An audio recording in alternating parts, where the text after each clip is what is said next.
કેમ છો મિત્રો? તારીખ 7/11/2025 વડોદરા એસએસજી હોસ્પિટલની અંદર જે આપણી નિયમિત સેવા ચાલુ છે એમાં આજે દર્દીઓના સગાઓને અને ઓપીડીમાં જે લોકો બતાવવા માટે આવી રહ્યા છે એ તમામને મસાલા ખીચડી, કઢી, દૂધી વટાણા ટામેટાનું શાક અને રોટલી જમાડવામાં આવે છે. જય શ્રી સ્વામિનારાયણ.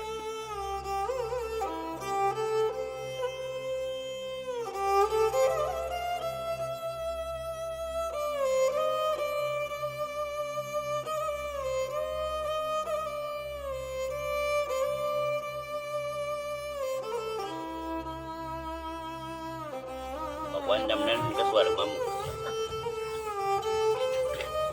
આટલા ગરીબોને તમે દાન કરો, બહુ મોટી વાત કહેવાય.